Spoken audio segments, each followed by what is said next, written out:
Hey everyone, let's quickly recap the Rapid ID improvement problem solving method and then apply it to a couple of typical business problems. So what is this process of Rapid ID improvement, the most important process in organizations? We always start from a problem. Let's not focus here too much on what a problem is, but it's basically a goal, an improvement that you want, and some bottlenecks and constraints that prevent you from achieving the goal right away or in some automatic fashion. What happens next is that you come up with an idea. You come up with an idea to solve the problem, an idea for doing something that fixes the bottleneck and constraints in such a way that the goal is reached. Now, from there on, we have two routes. First, the bad route is to justify that that idea is good already. We typically do that via appeal to authority or our belief in the solution or experience that has to justify the solution or data. And that is obviously no ID improvement because you're literally saying that the ID is already good enough. So why would you improve it? That's the one route that is not fruitful for ID improvement. The other one is that you come up with a challenge to that ID. So you try to find a consequence of doing the ID that is undesired, that falls out of the goal, something you don't want, something about the ID that doesn't work. From that position, having such a challenge, again, there's two routes. The bad route, again, is to say that the challenge is a kind of proof that the problem is not soluble, that we should forget about the problem or that we should go back to the problem and look there for something. But that's obviously also no ID improvement. The other route, the route that is ID improvement, is to come up with a variant to the ID1 that still solves the problem. In other words, it reaches the goal or parts of the goal, and it does not have that undesired consequence, that consequence that didn't correspond to the goal. Once you have followed that pathway, so the two green arrows, you have objectively improved the ID, objectively versus ID number one. So the variant is objectively better than the ID one. That's how we improve IDs via this two-step approach and avoiding the two, let's say, red avenues that do not lead to ID improvement. Now, problem solving, the method at least, is independent of the type of problem you're solving. And so for business problems, a lot of the varieties of problems can be tackled using this problem solving approach. For example, how to improve process efficiency, how to increase sales effectiveness, how to improve the definition of a product or a value proposition, or even how to manage a project effectively. So let's apply problem solving to sales effectiveness. Again, it's the same schema of four things, starting with the problem and the goal. So you can have different goals in sales. Typically, they come in these kinds of categories. First, you always want to get more new prospects. You want to feed your early stage funnel continuously. Second, on any given specific deal, you want to move a prospect towards a yes decision or a buy decision. That is basically moving the valuation they have of your product and proposition well beyond the price you're charging for it and well beyond what their alternatives are. And then thirdly, typically you also want to develop the relationship with the customer. So expand the product range that you're selling into the customer, or for example, improve the ease of working together as a supplier to your customer.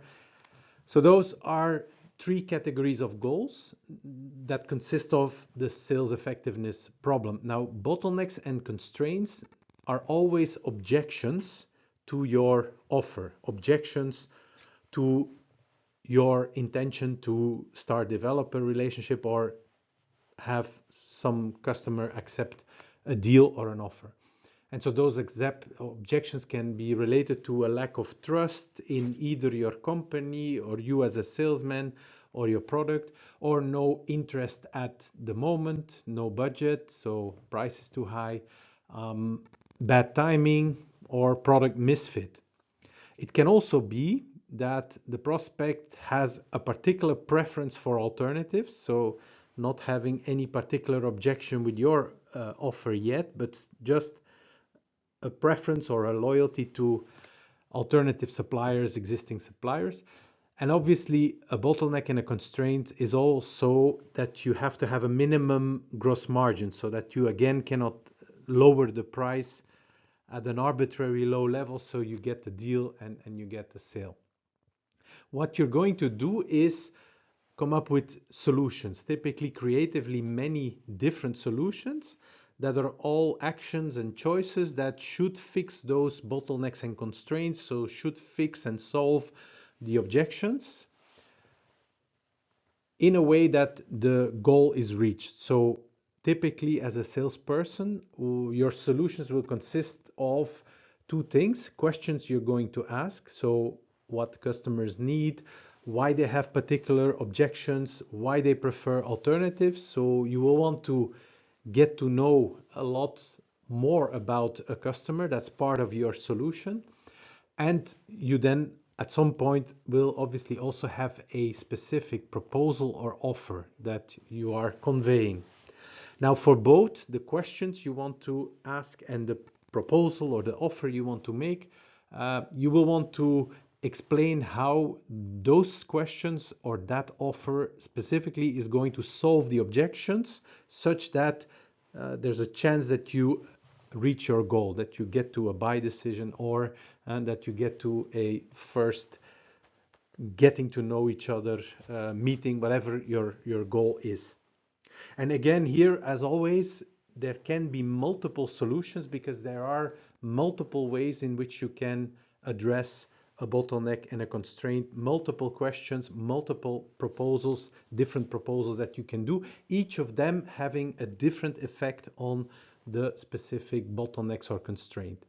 And as always, in good problem solving, when you have solutions, you're going to challenge them. You're going to seek undesired consequences. So those are, for example, ways in which those actions, those questions or offers do not solve the objections. So when you can think of an undesired consequence of your proposal that doesn't solve the particular objection that your question or your offer intended to solve, or simply there can always be other new different objections that your solution does not yet address, and so that is going to urge you to change and adapt your solution, improve your solution so that it is also capable of solving those different objections that you hadn't taken into account yet. And again, this is the typical problem solving cycle where via the variation of creative solution and then specific challenges, your solution is growing and is becoming an ever better solution to the problem.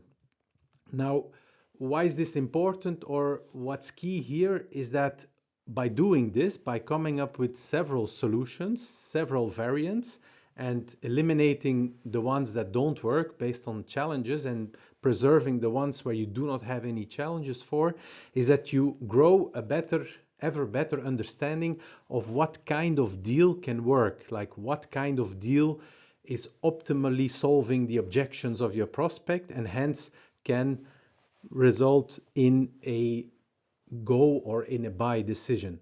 And that's very important. You have to grow the knowledge in your specific proposal, offer, or the types of questions that you're going to ask, such that you understand the objections and you also solve it with your proposal. And that's an iterative cycle. That's how ideas evolve in multiple steps. And that's all needed because the opposite of this is actually what you typically have in sales situation, is that there is this kind of opposition between two camps. There's one camp that's saying, oh, there must be a deal with this prospect, certainly possible, and the other camp saying, no, there can't be any deal here.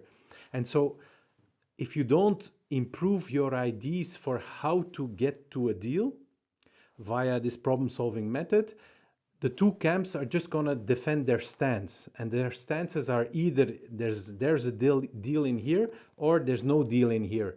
And that'll be just opposing views, taking time, energy, frustration, without any progress, without any improvement, without any question that goes to, why would this deal, or sorry, this offer or this proposal solve the objection. And then if you find reasons why it doesn't, you can adapt and improve it, as opposed to just sticking to your position of any of the two binary positions, that either there must be a deal here or there cannot be a deal ever in here. And you want to avoid that kind of binary conflict. I mean, it doesn't grow knowledge, know-how, it doesn't increase success. It's like a way of just preventing that you make progress and just increasing the conflict between the two camps, each with their people hanging on to either of those binary black and white